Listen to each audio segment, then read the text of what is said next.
Boa noite, ouvintes da Rádio Cultura Online Brasil. Boa noite, ouvintes da Rádio Internacional Lusófona. No ar, mais um programa A República com Loriel Rocha. O tema do nosso programa de hoje é a alta cultura luso-brasileira e o combate ao marxismo cultural. Nós teremos dois textos, né? O nosso programa de hoje está baseado em dois textos de dois filósofos. O primeiro de Miguel Bruno Duarte, um filósofo português,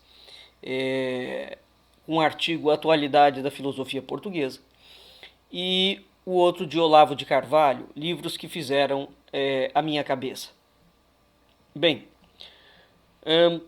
nós vamos começar pelo artigo do Olavo de Carvalho,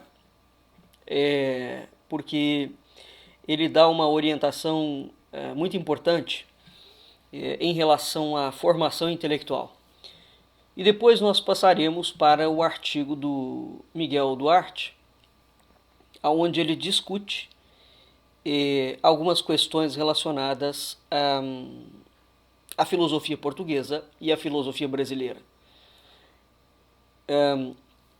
Nós já falamos algumas vezes que há três colunas que sustentam uma civilização: língua, religião e alta cultura. Dentro da ideia da alta cultura, nós temos a seguinte questão. Primeiro, o que é alta cultura? Nós já fizemos programas sobre isso, não vamos repetir. E dentro da ideia, né, do que é alta cultura, como é que nós podemos fazer para adquirir cultura e alta cultura por conseguinte? Bem, aqui é que entra o artigo do Olavo de Carvalho. As escolas atualmente são um antro de doutrinação. E o Miguel Bruno Duarte falará isso com relação a Portugal, não é? Um ponto fundamental no desenvolvimento intelectual saudável de qualquer indivíduo é exatamente a formação intelectual que ele terá, não é? Portanto, quais são os livros que ele vai ler? Porque a partir desses livros ele vai desenvolver uma linha de pensamento. Toda ideia tem consequência, né? Há ideias boas e há ideias más. Ideias boas geram pessoas boas, comportamentos bons, e ideias más geram pessoas más, comportamentos maus. As ideias são iguais, mas é evidente que não. Isso é a mesma coisa de dizer que toda maçã é uma banana. Então, esta ideia de que não há um nivelamento dentro da cultura, portanto toda cultura é igual, isso é marxismo cultural na veia. Não é? Não, as culturas não são iguais. Há culturas superiores a outras. Ninguém há de pensar que uma música clássica pode se equivaler a funk de traficante de periferia, por exemplo. Somente dentro de um discurso esquerdista completamente exótico e dentro da ideia do politicamente correto se pode pensar que o mundo não tem diferença. As diferenças existem e elas são gritantes. Há pessoas melhores do que as outras, há pessoas mais bonitas do que as outras, há pessoas mais competentes do que as outras, há pessoas preguiçosas, há pessoas criminosas. As diferenças existem, né? Então, assim, quais são os livros que vão nortear o pensamento humano? Existe uma lista. Então, esse artigo do Olavo de Carvalho é muito interessante. Evidentemente, todo filósofo desenvolve um método para si próprio, não é? Então, evidentemente, ele está falando do método dele, mas nós podemos extrair algumas lições. Ele começa dizendo que livros não fazem cabeça. É claro. O que faz a cabeça de uma pessoa é o esforço individual da pessoa de reviver os atos cognitivos e as suas escolhas morais que precedem a leitura de uma obra. Não é? Então não basta você ler um livro, porque o livro não vai te transformar. Se fosse assim, era muito simples. Nós simplesmente leríamos Shakespeare e já teríamos o domínio e a sageza de Shakespeare. Então, não há como o livro fazer a cabeça de ninguém. Então, é preciso entender, inclusivamente, como é que se forma a intelectualidade de uma pessoa. O esforço individual é ponto passivo. Gente preguiçosa não consegue nada em nenhum lugar do mundo. Aliás, nada que vale a pena é fácil de ser conquistado. Não existe nenhuma pessoa que tenha conquistado qualquer coisa que seja no mundo que não tenha sido através de muito esforço. Não existe essa situação de que a pessoa não precisa de se esforçar para nada e, por outro lado, ela tem direito de tudo. Esse é exatamente o discurso que a esquerda implementou no mundo inteiro. O aluno não precisa estudar nada e o professor é obrigado a passá-lo de ano, mesmo que ele não tenha estudado. Quer dizer, o resultado, isso em pouco tempo, é um colapso civilizacional sem precedentes. Porque é uma geração de mentecaptos, e mais do que de mentecaptos, de incompetentes. Né? E de gente que estará acostumada a ser servida o tempo inteiro. E a não ser contrariada em nenhum momento nos seus pequenos desejos e nas suas pequenas vontades. Então, a educação moderna é uma educação de criação de tiranos. E tiranos burros. Porque quando os tiranos eventualmente possam ser inteligentes, alguma coisa melhor se extrai daí. Agora, a tirania estúpida. Certamente não há de haver castigo pior para o mundo do que uma gerações e gerações em peso, de tiranos estúpidos. Não é? Bem, então, o primeiro ponto, dentro da cultura. A cultura é uma coisa que se faz por si mesma? Não. Agora, a alta cultura é uma coisa que se adquire. Não é? Então, quando nós falamos em alta cultura, entre outras coisas, nós estamos falando, sim, em formação da inteligência.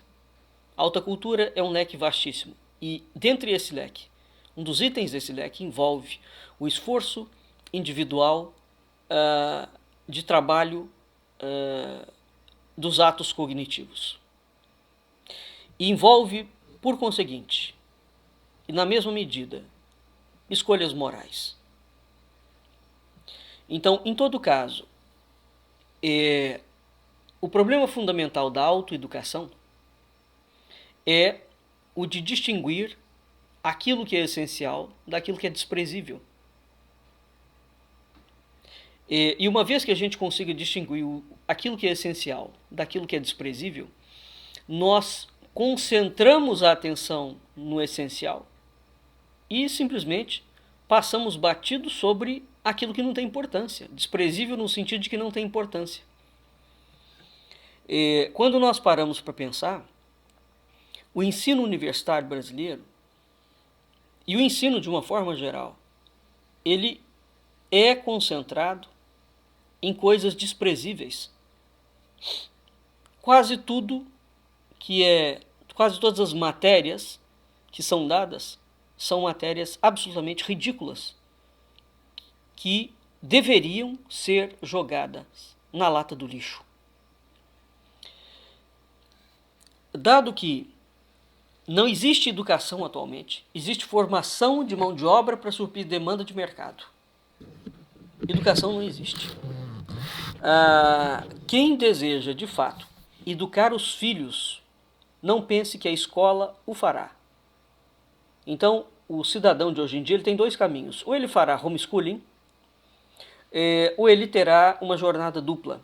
Ele vai colocar o filho para adquirir um padrão de formação, de suprir mão de obra de mercado, e ao mesmo tempo ele vai contratar preceptores, como se fazia antigamente, para educar o seu filho. Tendo em perspectiva de que essa educação em casa, através da preceptoria, certamente vai se chocar com a educação que a criança terá na escola, ou que o adulto terá na escola. Então, um dos pontos básicos hoje, a educação, a autoeducação, não faz nenhuma questão de exigir do aluno esforço individual. Nenhuma. E nem faz questão de que naquela escolha do estudo ele desenvolva ao mesmo tempo em que ele desenvolve o intelecto, moral, caráter. Toda educação que não consiga desenvolver o bom caráter, ela não pode ter este nome. Ela é outra coisa. O avatar indiano Bhagavan Sri Satya Sai Baba falava que a educação é formar o bom caráter. E o que é educação? Como é que o pai educa? Como é que o professor educa? Educação é eminentemente exemplo. Portanto, você não dissocia o aprendizado intelectual de um indivíduo do comportamento dele, do sentimento dele, das atitudes dele. Esse é o primeiro gargalo que nós temos na educação.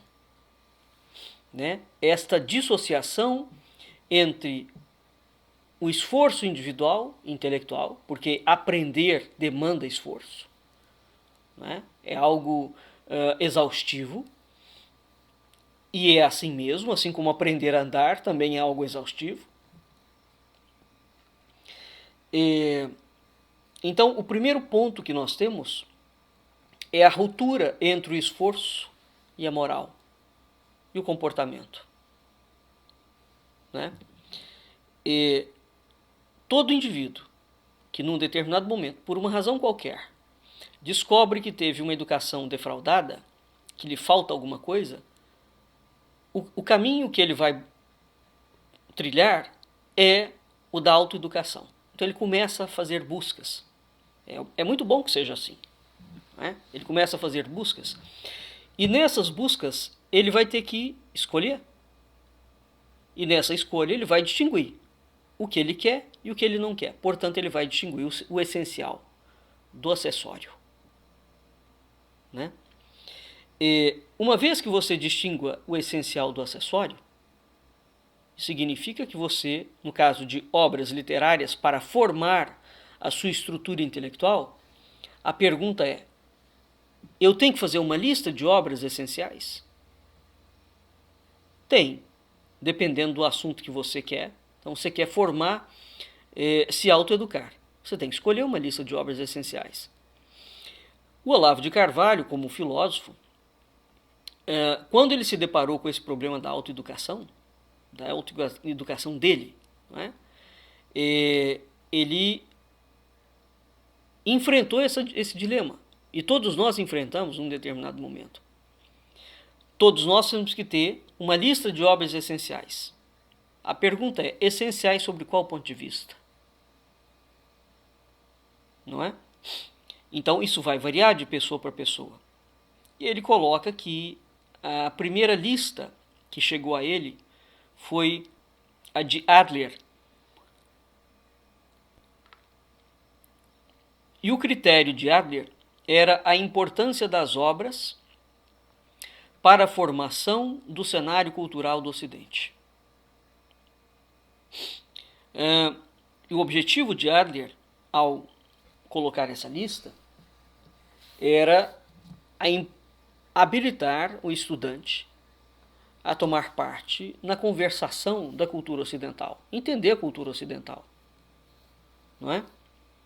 Isso é importante, porque quando o sujeito não conhece a sua própria cultura, ele está deslocado dela, ou ele começa a atentar contra ela, né? Mas o Olavo viu que esse não era o caminho dele, porque se essa conversação tomasse um rumo desastroso, como um todo, igual a cultura ocidental tomou, a cultura ocidental está literalmente destruída. Destruída. E a pergunta é: quem a destruiu? Há um livro do filósofo brasileiro, Mário Ferreira dos Santos, chamado Invasão Vertical dos Bárbaros.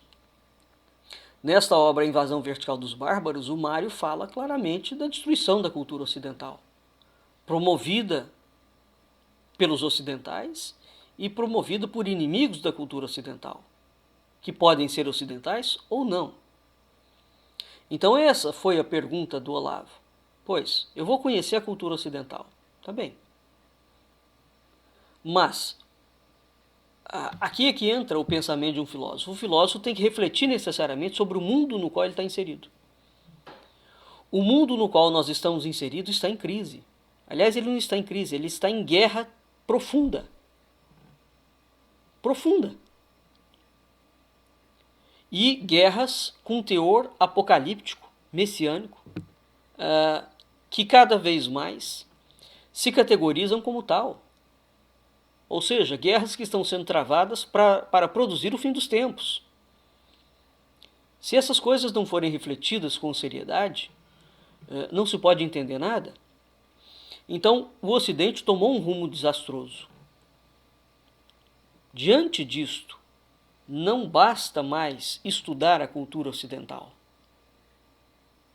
Não é?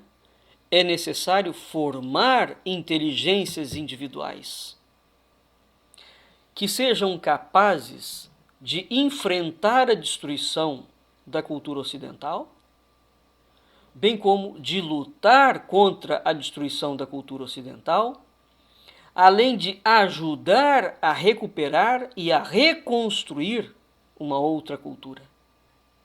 Eis a demanda mais imperiosa que todos nós temos. É a demanda de formar inteligências individuais capazes de sair do eixo da guerra, da destruição do Ocidente, verificar que o Ocidente está sendo destruído e não se deixar abater. Muito pelo contrário. É exatamente neste momento em que é necessaríssimo a criação de algo fora do fluxo. Portanto, neste sentido de criação de inteligências individuais, portanto da autoeducação, é preciso ter e fornecer às pessoas uma formação completamente diferente. Uma formação intelectual diferente. Não basta mais ele entender a sua cultura. Uma vez que a sua cultura está sendo destruída, não é suficiente mais só entendê-la, decorar. É preciso preparar-se interiormente, intelectualmente, para defendê-la. E para resgatar o que for possível e aquilo que não for possível, porque quando um sistema está realmente podre, é algo absolutamente inútil tentar recuperar o sistema. Tem que se construir um outro sistema. Não é? Então, é preciso haver uma formação intelectual diversa.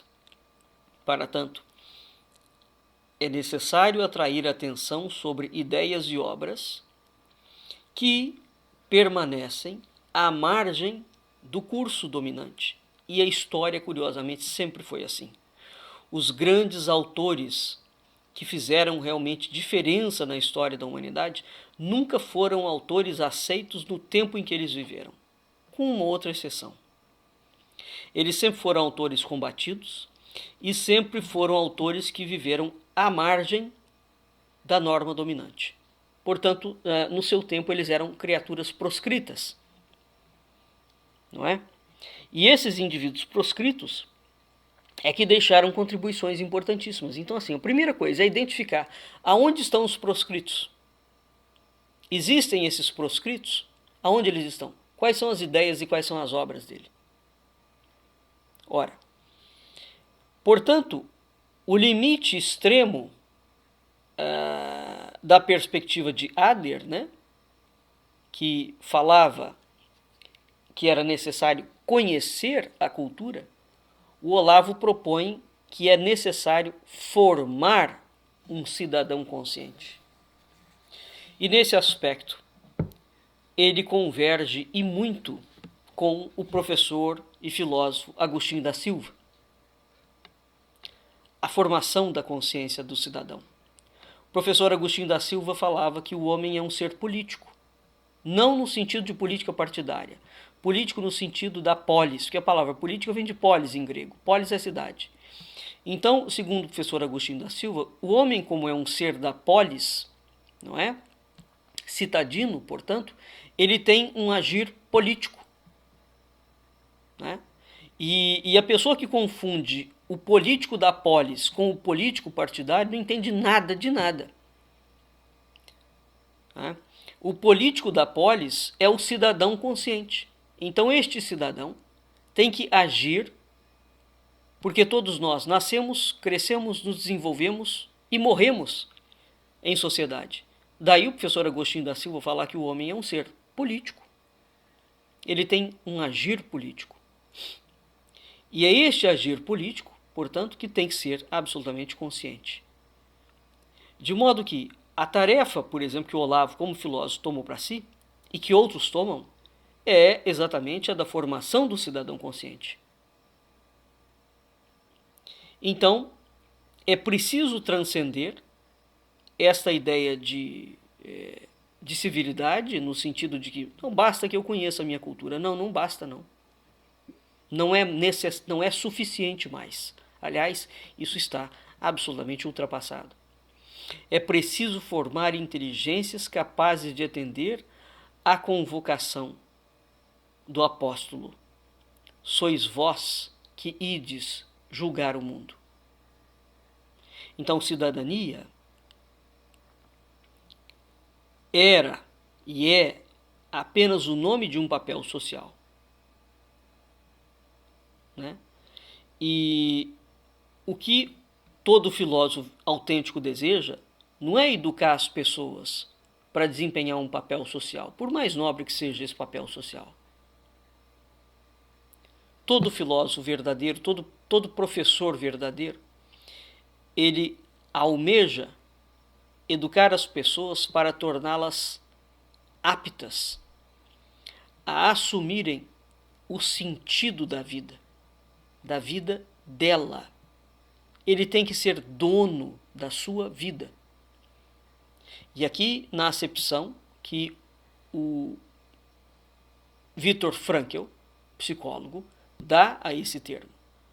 Se você não tomar o controle da sua existência, não é? Se você não estiver no leme da sua vida, quem estará? De modo que quando nós vamos selecionar obras para falar da formação intelectual de um indivíduo, nós não estamos falando de obras de importância histórica. Não é? Então, há dois tipos de formação. Quando você quer conhecer a sua cultura, é um tipo de coisa. Agora, quando você quer conhecer obras que vão formar o seu caráter, nós estamos falando de outro tipo de coisa. São obras que vão dar o sentido da sua vida. São obras que vão treinar o seu intelecto, que vão exigir algo do seu comportamento moral, não é? Sentimental. É um outro tipo de perspectiva. Portanto, este tipo de escolha presume que a perspectiva adotada aqui abdique da pretensão de formar uma normatividade, portanto, um padrão copiável. Tudo que as escolas querem é formar um padrão repetível. As pessoas têm que repetir a mesma coisa. Isso é tudo menos educação. A educação verdadeira é aquela que faz com que o indivíduo floresça o seu próprio eu, a sua própria personalidade. Tudo que a educação moderna não admite é que a pessoa tenha personalidade. Aliás, ela tem que se despersonalizar para ajustar-se ao coletivo. Né? De modo que, dentro do processo da autoeducação, todos os livros que podem ser encontrados, eles não têm nenhuma utilidade em escolas acadêmicas. Nenhuma. E eles não têm nenhuma outra utilidade e nenhuma outra ambição, a não ser a de educar o ser humano, de levar o ser humano a compreender alguma coisa. Não é? Hoje, a única possibilidade possível de mudança do mundo são exatamente as pessoas que não têm nenhum projeto de mundo. Está depositada na mão dessas pessoas a única esperança do mundo. Porque o mundo que hoje exige sufoca todo mundo. O mundo que hoje existe, ele pretende que todas as pessoas sejam moldadas à imagem e semelhança de determinadas corporações. Então, o que será o futuro do mundo? Quem de fato poderá salvar o futuro do mundo? Exatamente aquelas pessoas que não têm a ambição de salvar o mundo. Exatamente aquelas pessoas que têm a intenção de educar-se a si mesmos para chegar a compreender alguma coisa da vida. Porque toda pessoa autoeducada, a partir do momento que todos nós nascemos, crescemos, nos desenvolvemos e morremos em sociedade, este cidadão, este indivíduo, este cidadão consciente causará menos mal ao mundo. Muito pelo contrário. Como ele é consciente, na medida da sua consciência, na exata medida da sua consciência, ele levará a sua consciência para o mundo. Não com o sentido de depositar a consciência, mas no sentido de mantê-la. Né? De mantê-la para que ele tumultue o mínimo possível o mundo. E para que, na medida do possível, ele possa prestar algum serviço desinteressadamente à sociedade. Uma consciência que presta um serviço ao outro e cobra pelo serviço que prestou, ela não é consciência, ela é ego. São coisas completamente distintas. Então, o que nós precisamos? Nós precisamos de construir uma rede de pessoas concretas. Nós precisamos de construir uma rede de escolas que promovam a autoeducação. Nós precisamos de incentivar as pessoas a educarem-se a si mesmas para compreender alguma coisa.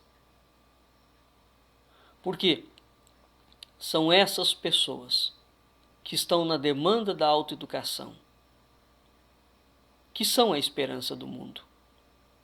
Deste mundo, hoje, no qual nós estamos.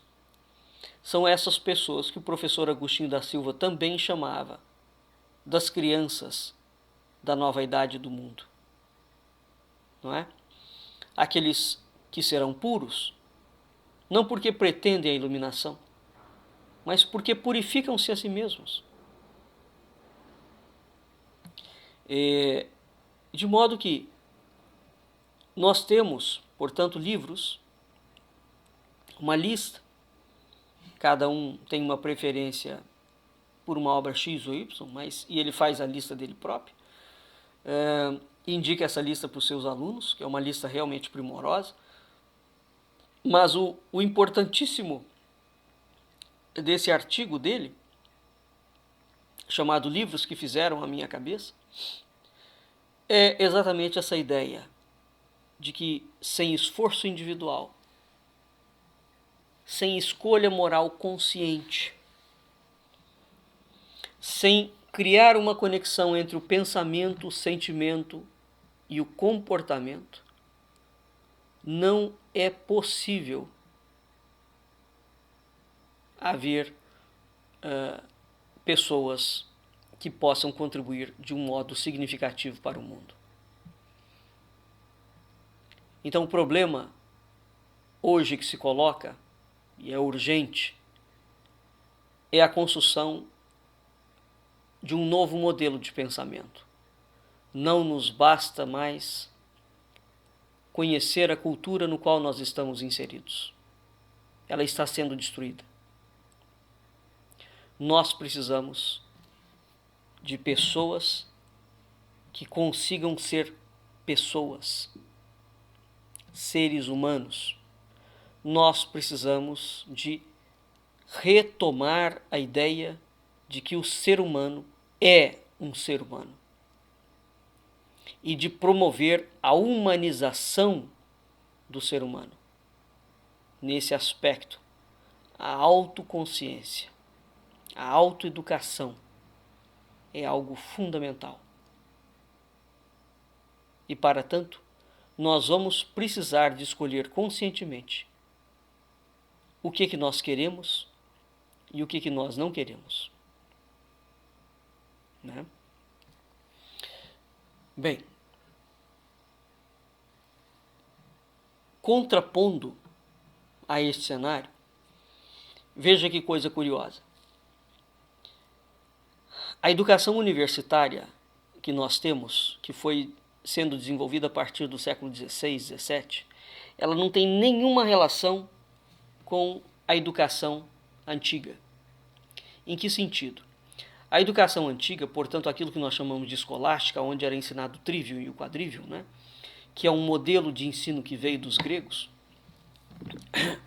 a educação antiga, ela tinha exatamente por base a ideia de formação do indivíduo, preparar ele para a vida. Né? Esta lógica inerente à educação, que era desenvolvida dentro das escolas e das universidades, ela foi completamente destruída. E em seu lugar, o que surgiu? Surgiu a chamada cultura universitária. E essa cultura universitária, ela tem compromisso com qualquer coisa, menos com a educação. No sentido da formação, da personalidade do sujeito, da formação e do bom caráter. Né? Então, no caso do Brasil e de Portugal, por exemplo, esse fenômeno da falta de educação é universal. Então, nós temos um tipo de cultura universitária que, quando o aluno entra na escola universitária, já está no final da linha de ponta. Né? Quando o indivíduo hoje é matriculado numa escola, uma criança, ele vai, ao longo de toda a trajetória educacional, sendo deformado. Deformado. Essa é a palavra absolutamente correta. E quando ele chega no nível universitário, ele está literalmente destruído. Né? Então, com raríssimas exceções, a não ser que esse indivíduo tenha tido uma base familiar muito sólida, via de regra, as escolas hoje são centro de moer a inteligência. Aliás, tudo que elas não fazem é incentivar a formação da inteligência num sentido autêntico e não incentivam de modo nenhum a formação do bom caráter. Porque se havia uma coisa que os gregos entendiam muito bem é que a inteligência não estava dissociada da ética. Hoje em dia você pode ter um camarada que tem 50 pós-doutorado e pode ser simplesmente um parasita e um ladrão quanto mais. Isso era impensável dentro de determinados contextos. Né? Haja vista que Platão, no seu livro A República, coloca que O sujeito, o político que vai dirigir a polis, tem que ser o homem mais sábio da polis. Exatamente porque a inteligência tem que ser exemplar. Ela não é uma retórica, né? Ela não é um terreno árido e seco. Muito pelo contrário. Ela é um campo fértil. De que vale o desenvolvimento da inteligência se ela não pode servir ao seu próximo? Ela não serve para nada. Nada. A não ser para a pessoa olhar diante do espelho e se achar muito bonita. Bem, vamos ver aqui como é que o Miguel Bruno Duarte fala. Qual é a atualidade da filosofia portuguesa? E por que é importante discutir filosofia? Porque a filosofia é uma das coisas mais importantes que existem. O que sustenta toda a cultura é uma base filosófica. A filosofia é exatamente aquele campo do saber que discorre sobre o mundo e os seres. Não existe nenhuma outra disciplina, né? Não existe nenhum outro conhecimento. Todos os conhecimentos podem desaparecer, menos a filosofia. Isso é algo, para quem não é do campo, né, pode achar talvez excessivo, mas não é não. A filosofia, por trás de todo o pensamento, ele tem uma carga filosófica. A filosofia é exatamente o campo das ideias. O campo das ideias. De um determinado momento em diante, a filosofia tornou-se uma profissão. Então, a ideia que se tem hoje é que quando o indivíduo faz um curso universitário de filosofia, ele é filósofo. Isso é a coisa mais estúpida que existe. Quando o sujeito faz um curso universitário de filosofia, ele é bacharel em filosofia. Ele é doutor em filosofia, licenciado em filosofia. Só isso. Nada além disso. Filósofo é outra coisa. E não necessariamente o filósofo fez filosofia. Um exemplo disso, a maior parte da primeira geração de filosofia, dos grandes filósofos portugueses, nenhum deles tem diploma universitário. Igual o Olavo de Carvalho. Igualzinho. O brasileiro é tão estúpido. O Brasil está num grau tal de demência que ele confunde intelectual com diploma universitário. Platão não tinha diploma universitário. São Tomás de Aquino não tinha. E não eram intelectuais por conta disso. Quer dizer, quando o sujeito não consegue entender o que é o intelecto, ou quando ele acha que intelectual é o cara que passou pela universidade, prova que ele não sabe nada do que é o negócio. Né? Bem, então, quando um país tem a sua filosofia destruída, a filosofia é aquilo que alimenta o campo de pensamento de uma nação. Quando essa nação não tem filosofia, ela está desgraçada. Porque ela não sabe pensar os problemas do mundo. Né? O filósofo é aquele indivíduo que se interroga sobre ele, sobre o mundo e sobre os seres. E sempre dentro da realidade em que ele vive. É claro que ele dialoga com aqueles que o precedeu. É evidente.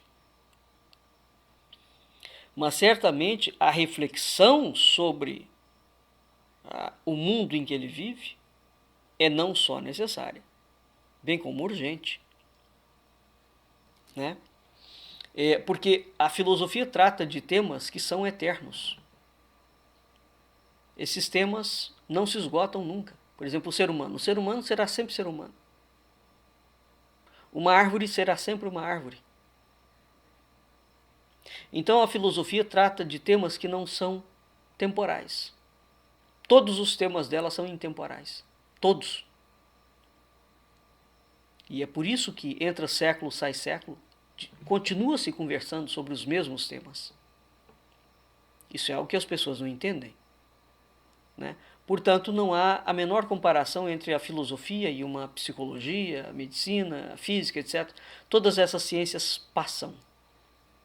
todas essas ciências ficam velhas. A filosofia não envelhece nunca.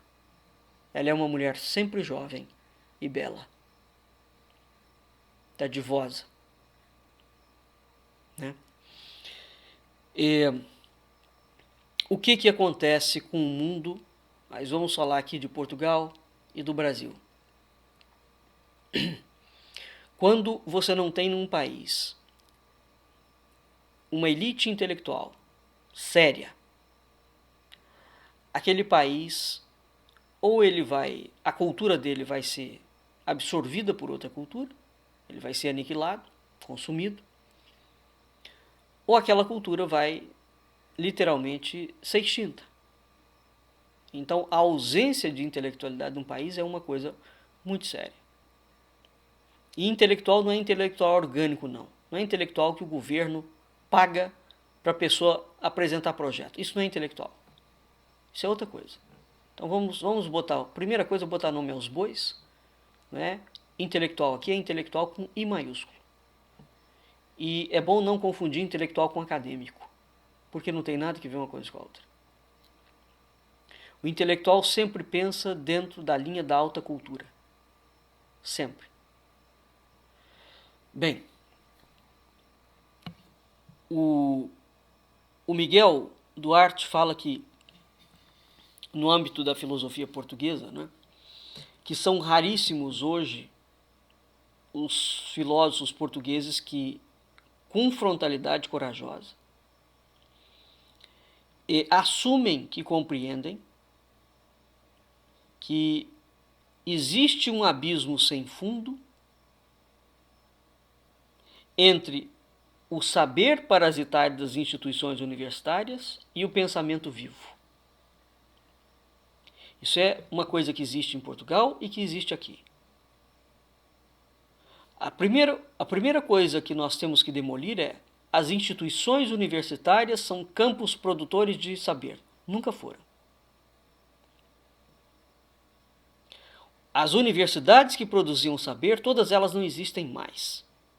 Elas vigoraram até o século XIII. Depois daquilo, não tem mais nada. Então, hoje, o que se chama instituição universitária é um antro de corromper a inteligência. Não tem nada que ver.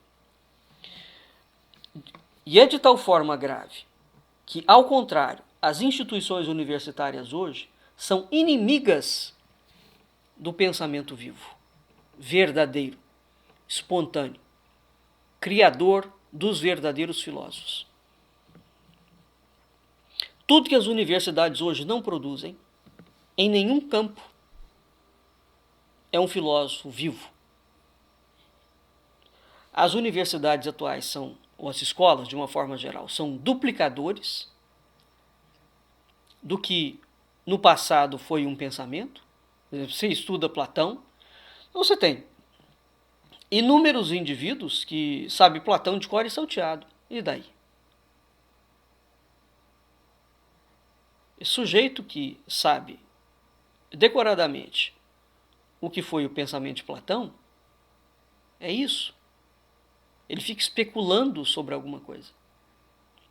Ele não consegue aplicar o pensamento de Platão, ele não consegue atualizar o pensamento de Platão na tradição filosófica nacional, ele não consegue trazer Platão para os problemas do mundo de hoje, ele não consegue pensar Platão dentro da cultura nacional humana aonde ele vive. Por exemplo, quando um sujeito não dá conta de fazer isso, ele é um professor de filosofia. Só. Então, há uma diferença gritante entre o papagaio que repete e o filósofo que ensina. O filósofo sempre tem uma obra sua. Sempre. Uma característica do intelectual é que ele tem uma obra. E perceba, não necessariamente o intelectual tem que produzir livro, hein? Que é um outro equívoco. você tem intelectuais que foram altíssimos intelectuais e não produziram livros.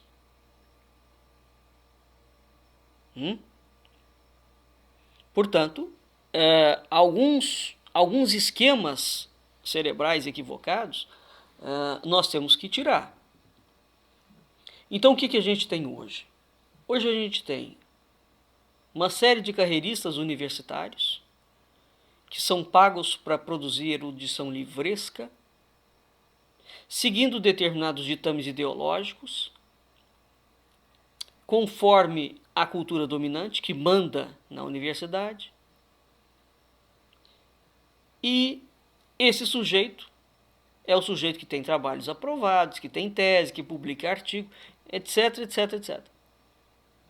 Então o que a gente tem? Um carreirista universitário, um funcionário público, que é pago para produzir erudição. Erudição não é sabedoria. Esse sujeito, que é um carreirista universitário, ele não pode ser confundido com aquele que pertence a uma tradição clássica.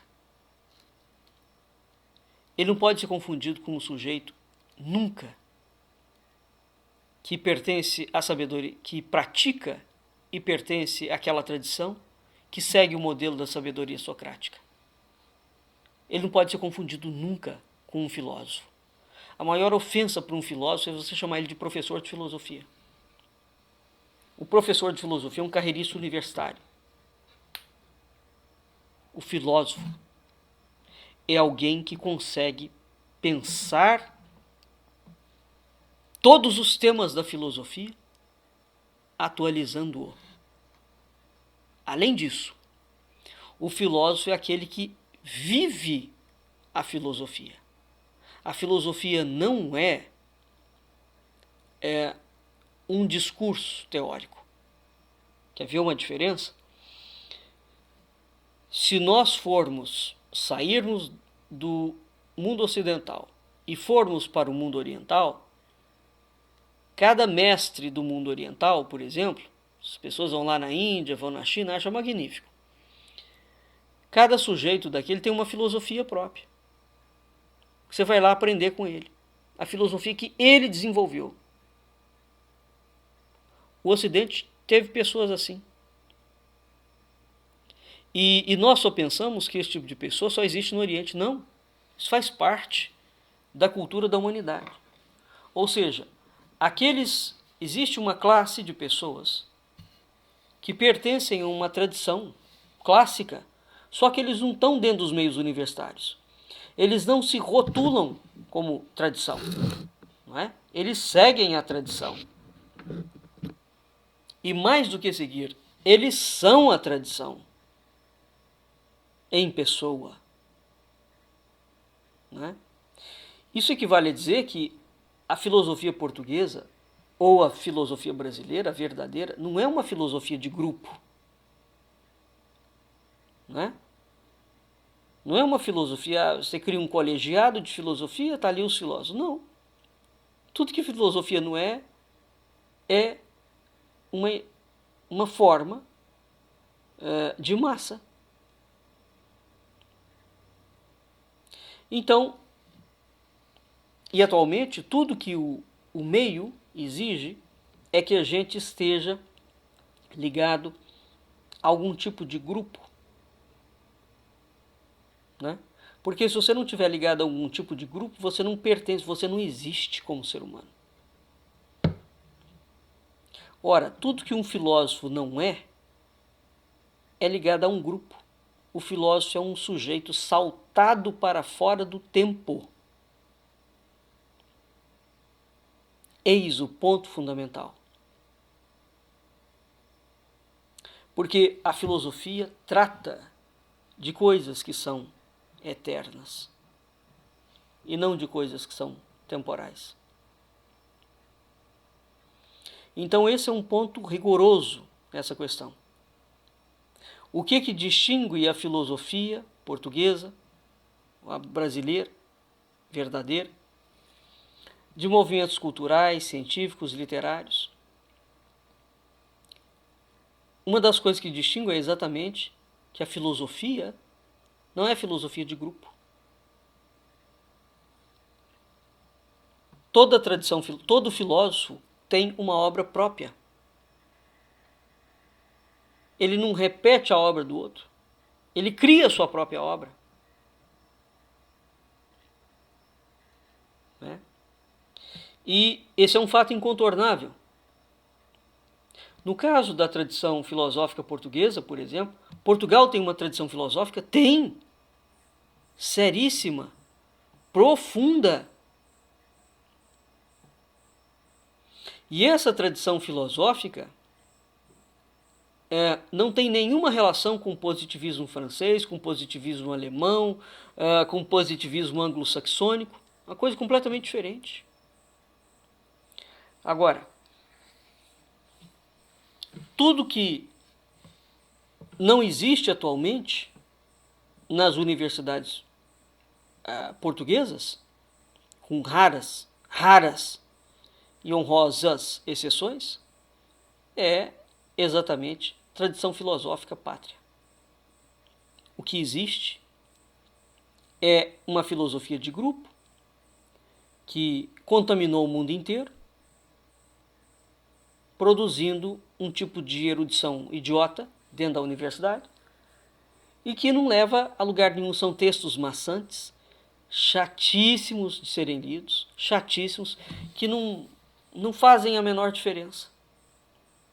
Não tem a menor atratividade e, de fato, não fazem a menor diferença sobre o mundo, porque eles não se importam com o mundo. É como se eles vivessem à parte do mundo. O mundo não existe, aliás, o mundo incomoda. Né? Existe um filósofo português, que é o Orlando Vitorino. O Orlando Vitorino é um dos homens que vai repudiar esse caráter grupal da filosofia portuguesa. Né?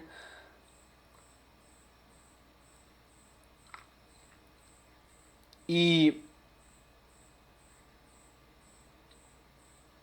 não obstante ele repudiasse esse caráter grupal,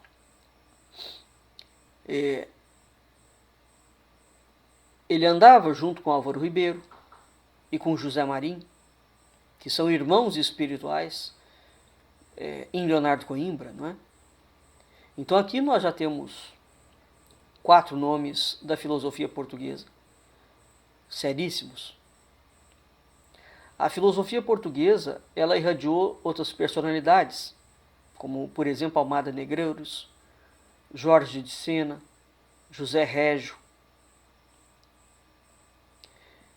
E o Orlando Vitorino é um sujeito diferente, porque ele fala que a filosofia portuguesa é um dos acontecimentos mais importantes da história de Portugal. O Antônio Telmo, o Teixeira de Pascoais, desculpe, fala que toda cultura ela tem língua. O que caracteriza uma cultura? Ela tem que ter língua, filosofia, história e cultura própria. Ela tem uma alma. E ele garante que Portugal tem isso. Né? Então, essa obra do Teixeira de Pascoais, chamada Arte de Ser Português. Quando você lê o título, você pensa que ele está falando do português de Portugal.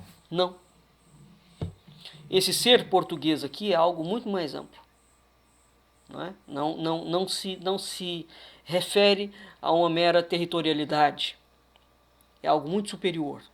Então, qual seria a arte de ser brasileiro, por exemplo? Né? Teria uma arte de ser brasileiro? Seria preciso investigar isso. Então, quando o Orlando Vitorino fala que a filosofia portuguesa é um dos acontecimentos mais importantes da história de Portugal, é porque, em sendo a filosofia aquele plano de saber, né, que investiga os dados mais profundos da existência, isso só é algo que é possível de ser construído a partir do momento que aquela civilização está amadurecida. Né? E, portanto, uma das coisas mais cruéis que pode haver para um país que tem filosofia é exatamente a morte da filosofia do seu país. Ora, hoje a máquina universitária, que é dominada por ativistas, grupos de ativistas, esses grupos controlam toda a ação cultural do Estado, esses grupos controlam toda a ação política, esses grupos controlam todo tipo de pensamento. A pessoa tem que pensar enquadrada dentro dos grupos, caso contrário, o grupo veta a entrada de qualquer coisa que não seja aquilo que eles apoiam. Então, a máquina universitária atual não reconhece e não percebe que existe uma diferença abissal entre esse falso saber erudito e um pensamento vivo. E isso vai gerando o surgimento de criaturas contraditórias, estonteantes, bizarras, ridículas, tirânicas, que são sujeitos que fazem propaganda de marxismo cultural o tempo inteiro, pessoas que declaram a morte de tudo aquilo que eles não gostam, de tudo aquilo que eles não compreendem, né? Pessoas que vão no encalço da destruição de tudo que não faz parte do gueto deles. Essas criaturas estão sempre falando em nome próprio. São criaturas que têm uma burrice vazia. São criaturas que não admitem que existe uma espiritualidade que transcende o mundo.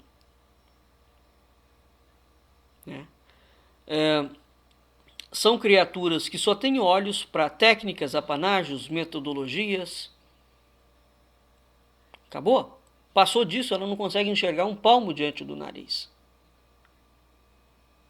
Então, para essa gente, a cultura é um construto, portanto, é algo que você fabrica em laboratório.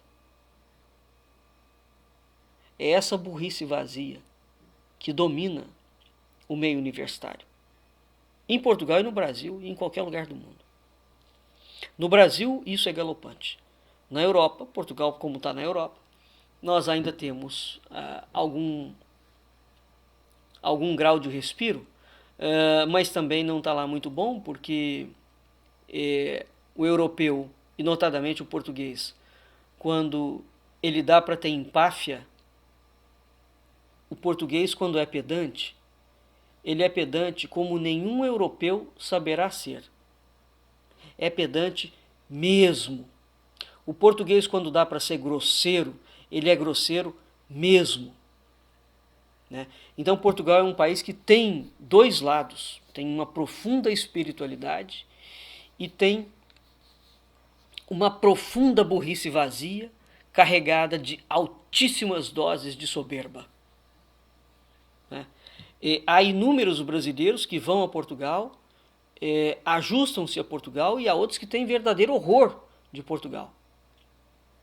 E a maior parte dos portugueses jovens que saem de Portugal, quando eles vêm para o Brasil, uma das coisas, eu já tive muitos alunos, por exemplo, que falam isso. Isso é um relato constante.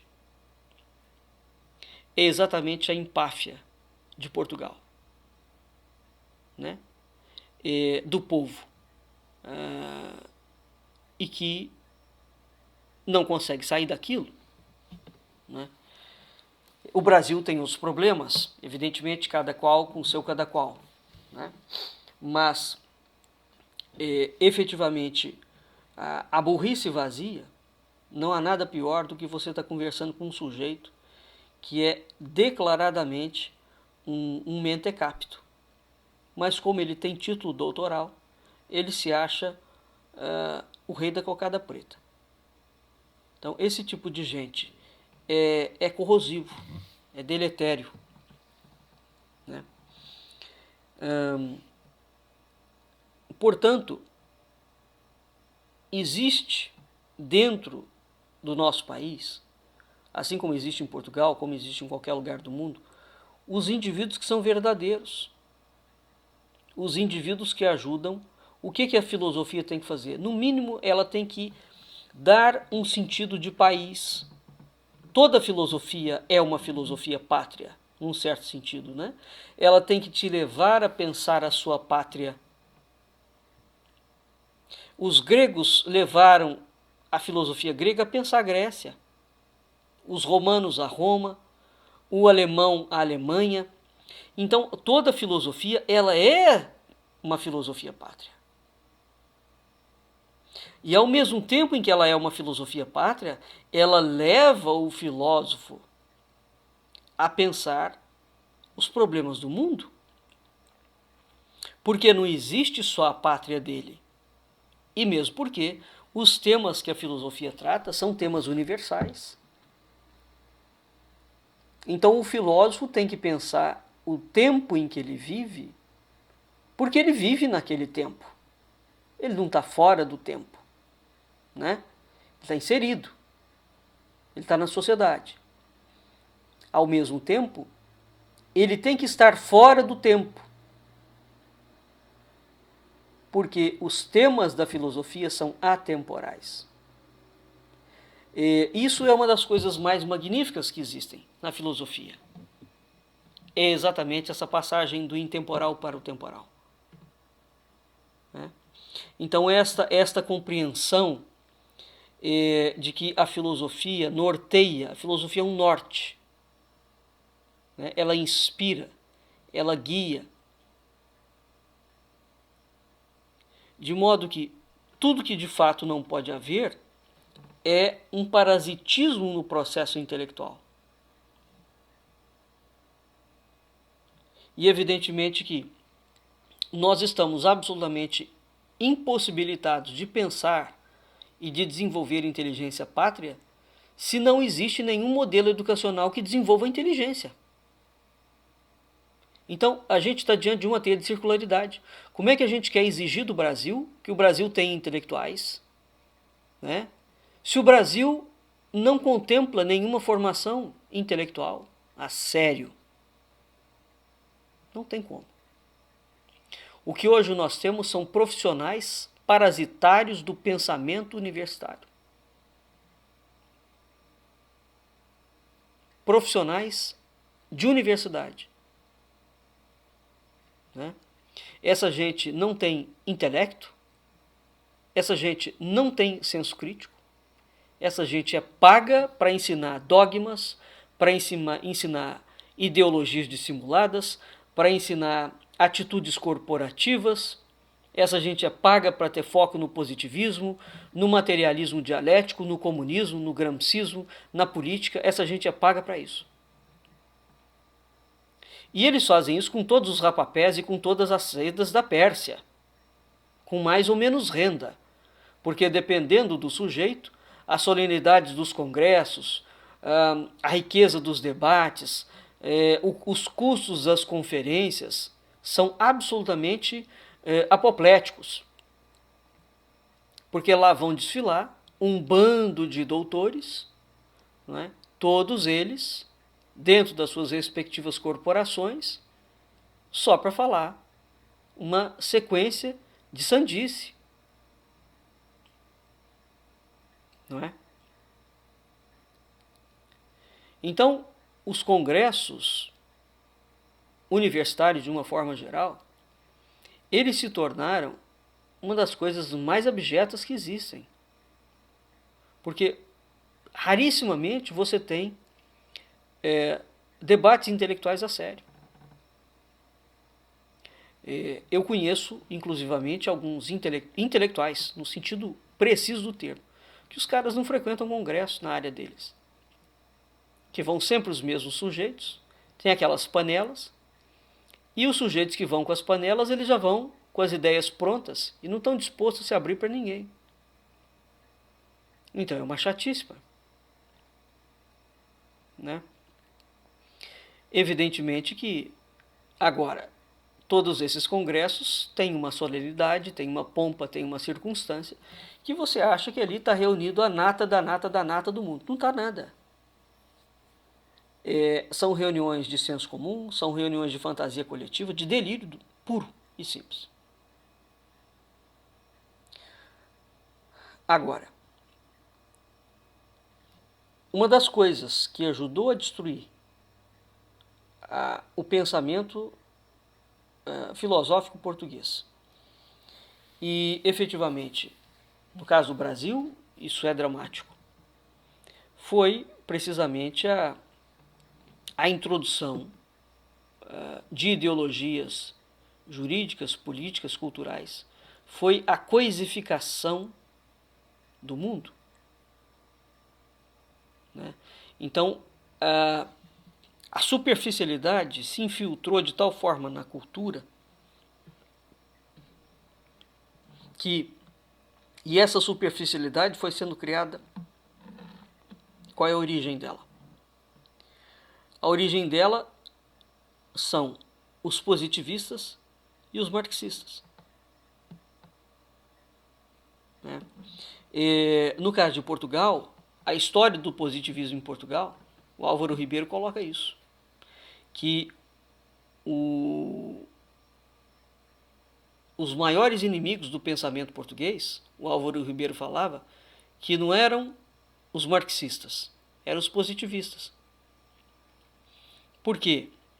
Porque a história do positivismo em Portugal, desde Augusto Comte, né, é a história que vem sendo divulgada nas instituições de cultura.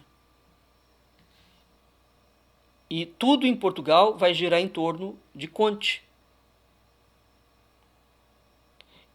A tese de que o positivismo brasileiro foi historicamente dependente do positivismo... a tese de que o positivismo português foi historicamente dependente do positivismo brasileiro tem algum fundamento, mas merece melhores pesquisas, né? E é interessante perceber isso. Quer dizer, o Brasil teve uma influência positivista e o Brasil influenciou Portugal. Portanto, foi uma colonização invertida. Né? O fato é que o Brasil foi república antes de Portugal e o pensamento positivista que já estava inserido aqui dentro, de fato, foi exportado para Portugal. Né? E o positivismo, tanto em Portugal quanto no Brasil, instalou determinadas premissas extremamente curiosas. E depois isso foi agravado, no caso do Brasil, com o marxismo, né, com o comunismo. Ora, o que vai acontecer? O positivismo no Brasil, aliás, a bandeira brasileira, Ordem e Progresso, né, essa divisa é de Augusto Comte. É uma divisa positivista, materialista, portanto. O positivismo no Brasil, ele criou uma coisa que ele não criou em Portugal. Por quê? Quando a gente vê o que está acontecendo no Brasil hoje, com o movimento revolucionário, dentro dos partidos políticos, qual é a origem dessa tramóia toda?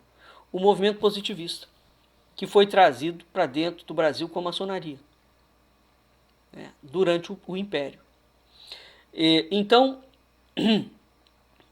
o movimento positivista no Brasil criou uma plataforma de coordenação revolucionária para a implantação do comunismo, do neocomunismo na América do Sul. Esse é o ponto. Né? E as universidades brasileiras estão impregnadas desse tipo de pensamento. Então, muito antes do Comte chegar, o Brasil já era positivista. E essas influências são negadas até hoje. De modo que quando o Olavo de Carvalho vem batendo, denunciando frontalmente a falta de veracidade das universidades, a desestruturação e o debacle do pensamento brasileiro, e vem apontando, né, o comunismo, as pessoas que não entendem o problema acham que ele está falando só de debate político. Não, ele está falando sobretudo de filosofia.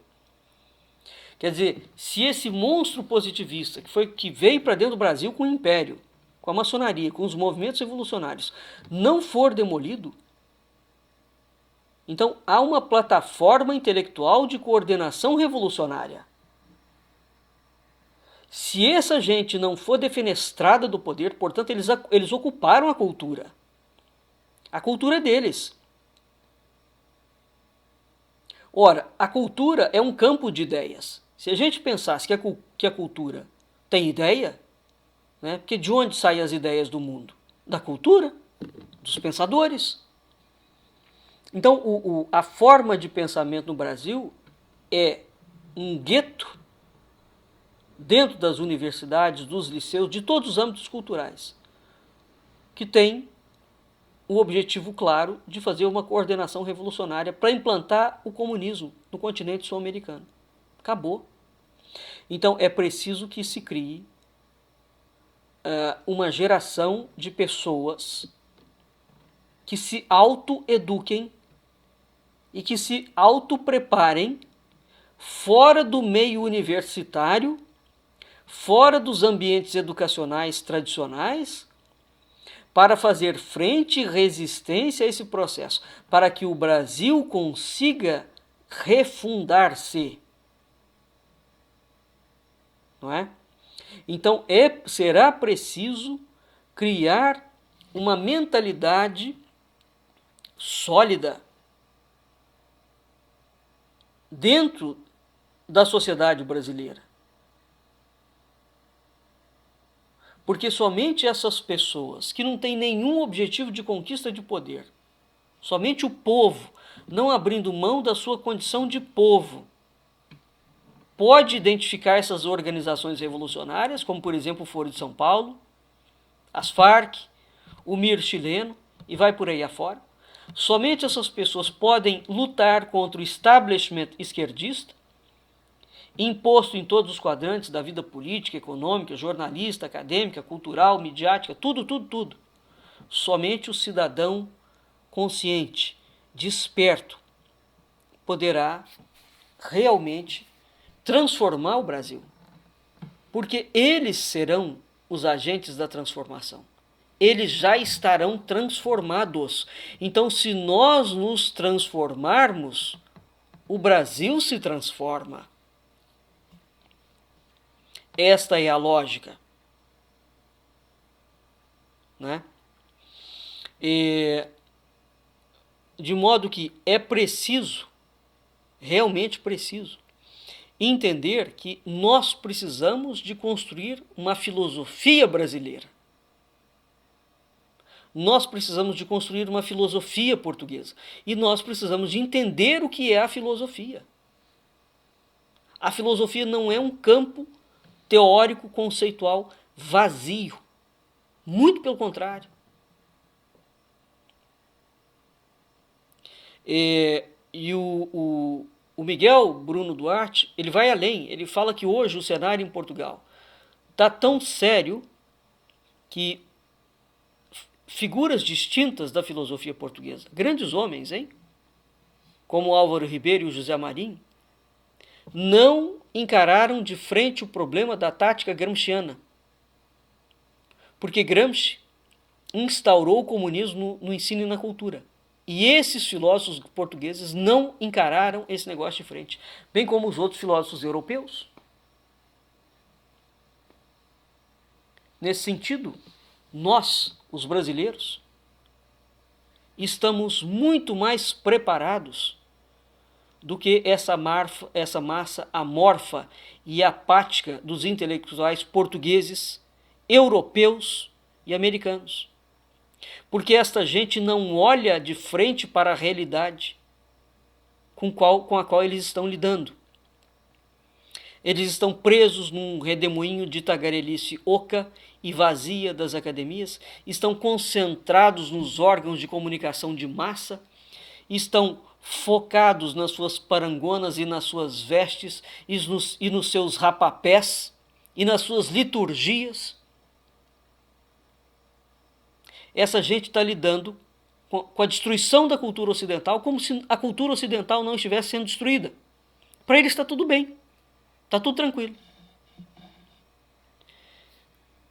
Então, alguns filósofos brasileiros, Mário Ferreira dos Santos, Olavo de Carvalho, o próprio Tito Livre Ferreira, embora não fosse filósofo, era historiador, Plínio Corrêa de Oliveira, Miguel Reale, nós tivemos alguns tantos filósofos brasileiros que vêm se batendo, né, ao longo de décadas, denunciando uma série de coisas.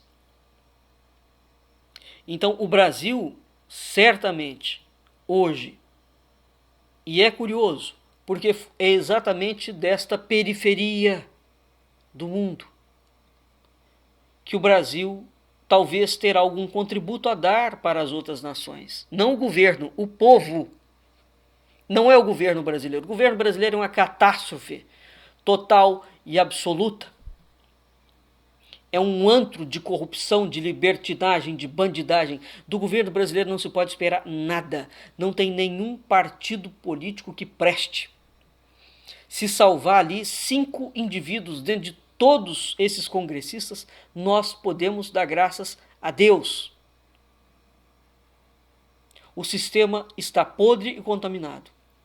Então não há nada de bom que vá surgir desse reino de podridão. Mas, por outro lado, é bom, porque a coisa está tão péssima, tão péssima, tão péssima, que ela tem que ruir.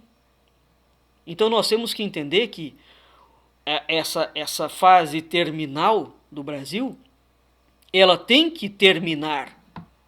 O Brasil tem que cair de podre para que possa surgir um novo país.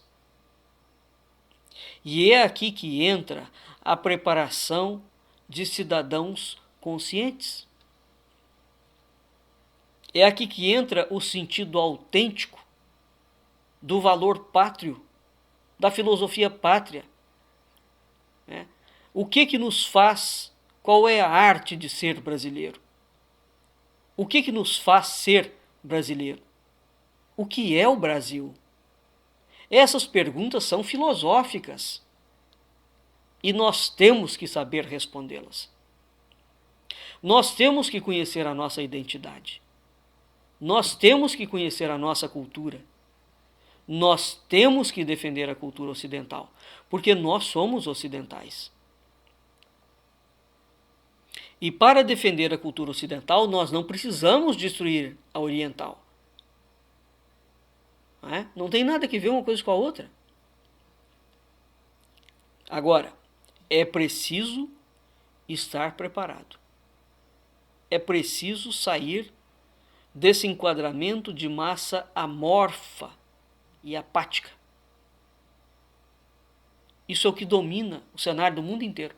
O mundo está sendo destruído e as pessoas acham que está tudo ótimo, tranquilo, bom mesmo, que pode continuar. A maior parte dos filósofos portugueses estão perdidos. Em que mundo? No mundo dos autoelogios, no mundo das lamúrias, quando eles não conseguem financiamentos abusivos para os seus projetos ridículos, e nos cultos de personalidade. Uma das coisas mais pedantes dos meios universitários é exatamente os cultos de personalidade. O sujeito é doutor, doutor, doutor, doutoríssimo. E o que esse doutor, doutor, doutor, doutoríssimo faz pelo mundo? E de regra nada. Nada. Além de cultivar a sua doutorice. O sujeito está ali produzindo uma sequência de teses, de livros, mas não produz muitos também não. No Brasil, por exemplo, o CNPq exige que o sujeito, para continuar mantendo seu emprego, ele precisa produzir um artigo por ano, só. Se ele produzir um artigo por ano, assim, de 5 páginas, acabou. Ele continua tendo o direito de exercer a profissão. Quer dizer, isso é o suprassumo da esculhambação, da decadência. Não é? Enfim, ora, então, aonde está o conhecimento? O conhecimento nunca esteve em grupos, em massa.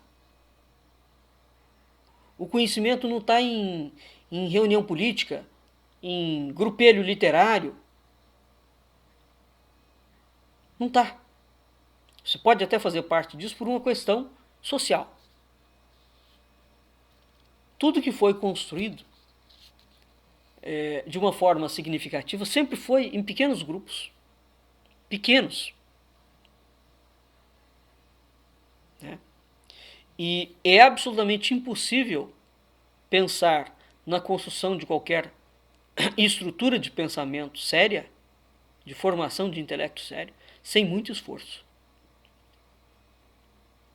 Agora, nós temos que ser capazes de ir do pensamento ao ato. Isso é que fará a grande diferença e é isso que tirará o Brasil da desgraça. Não só o Brasil, o mundo. O pensamento tem que se transformar em ato. Né? E a educação tem que formar um bom caráter. E nós temos que aprender a refletir sobre a realidade do mundo no qual nós estamos inseridos e com frontalidade corajosa e sem desesperos tolos. Quem está desesperado é porque não aprendeu a refletir sobre o mundo. Porque quando a gente aprende a pensar o mundo, nós ficamos serenos.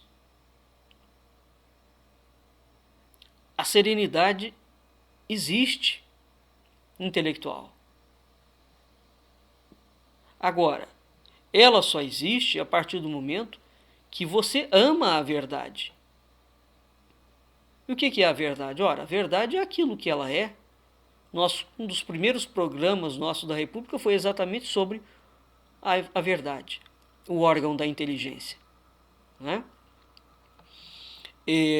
Então, a verdade é aquilo que ela é. Não é aquilo que eu gostaria que ela fosse. O que é o Brasil? O Brasil é aquilo que ele é.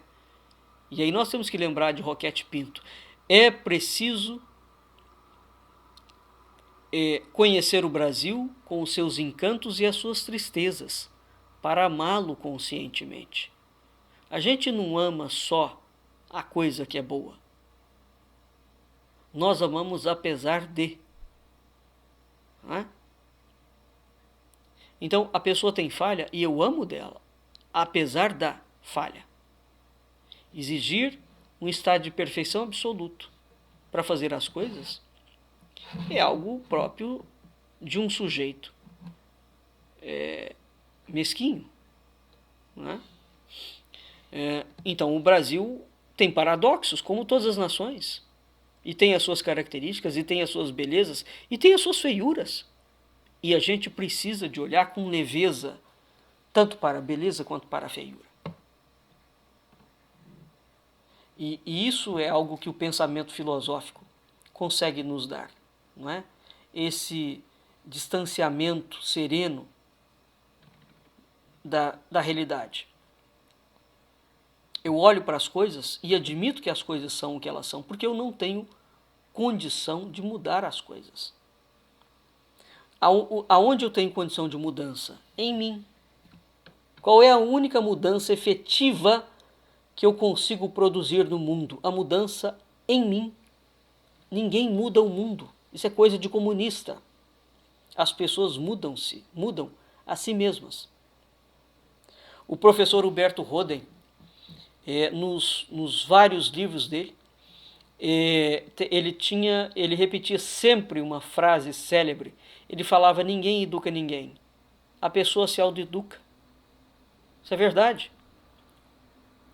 Ou o sujeito vai se esforçar, né,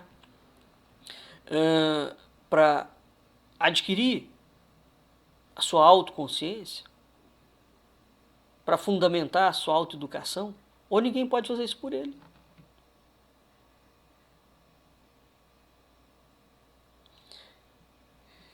Portanto, é fundamental que a gente queira partir da teoria para a prática.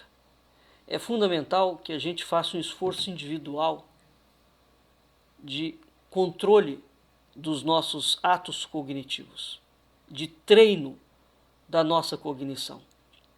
É fundamental que nós façamos escolhas morais e éticas, porque a inteligência tem que produzir o bom caráter. É uma condição essencial da inteligência. Se a inteligência não produzir o bom caráter, nós estamos falando de outra coisa. A aquisição da inteligência tem que levar ao bom caráter e tem que desenvolver a ética. Né? E esse povo, portanto, que está na demanda dessa autoeducação, é somente o povo, repito, na condição de povo, que não tem nenhuma outra ambição a não ser a de educar-se, educar a si mesmo, de chegar a compreender o mundo, alguma coisa dentro do mundo. E é essa gente que não tem nenhum projeto de mundo, que será a única esperança do mundo. É essa gente que vai mudar o mundo, porque essa gente está mudando a si mesma. Quem quer mudar o mundo e transformá-lo à sua imagem e semelhança são os comunistas. Um filósofo verdadeiro nunca foi e nunca será um comunista. Um filósofo verdadeiro nunca tem nenhum projeto de mudar o mundo. Um filósofo verdadeiro nunca passa pela cabeça dele ajustar a personalidade de uma pessoa à personalidade dele. Um filósofo verdadeiro nunca tem um discípulo, no sentido de que aquele discípulo é uma réplica, é um espelho do mestre. Aliás, pelo contrário. Se este filósofo verdadeiro vier a ter discípulos, os verdadeiros discípulos dele serão exatamente aqueles discípulos que o contrariarão, portanto que serão diferentes dele. Aqui nós temos e lembramos do exemplo de Platão e de Sócrates. Eram figuras completamente distintas. Platão e Aristóteles. Aristóteles discordava de muita coisa de Platão. No entanto, Aristóteles admitia que Platão era superior a ele. Isso é o mestre e é o discípulo. O discípulo é aquele que se diferencia do mestre e, portanto, ele vai criar uma obra própria. Não é?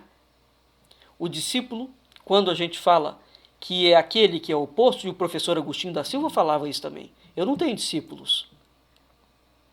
E aquele que acha que é meu discípulo, ele só o será no dia que eu comprovar que ele fez alguma coisa contrária ao que eu faço. Não é?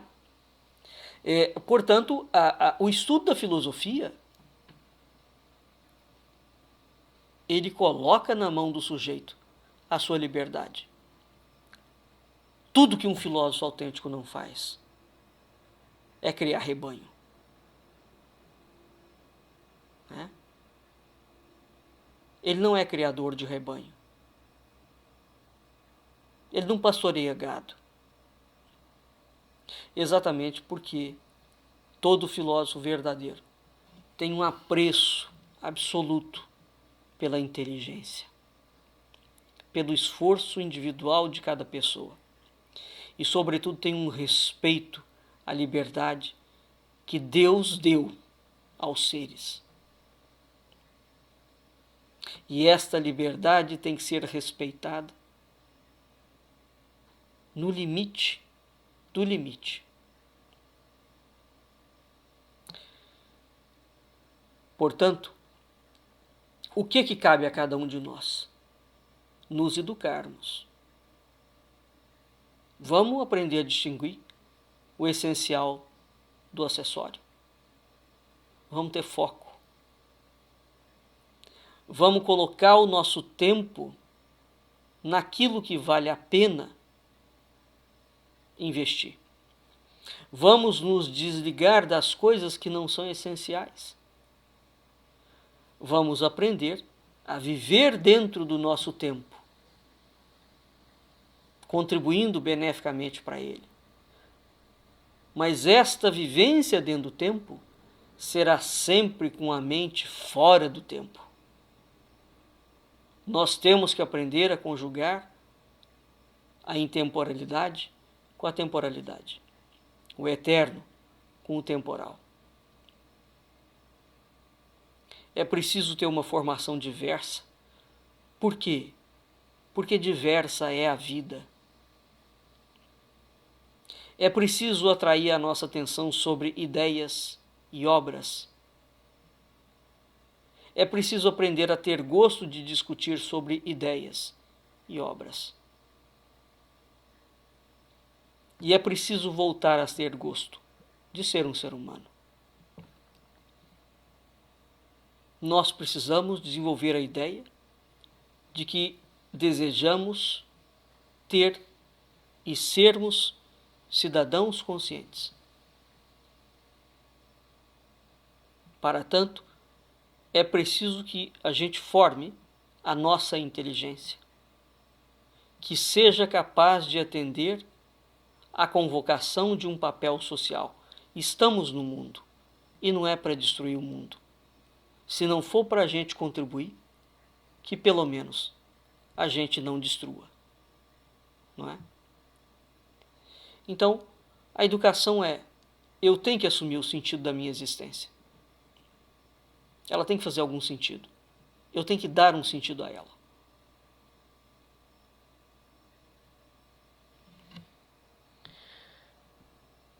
Bem, eu creio que por hoje essas reflexões bastam, né? E para concluir, não vamos, portanto, confundir formalismos com pensamento vivo. Né? São coisas completamente distintas.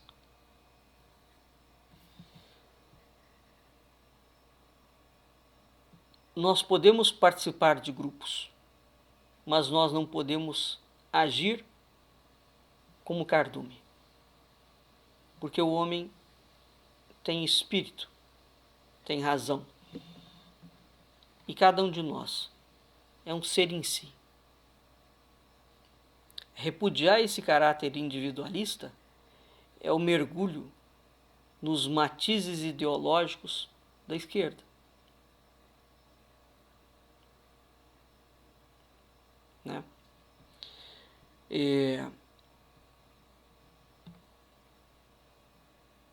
Vamos, portanto, aprender que há coisas que nos transcendem. Sempre existiram e sempre existirão.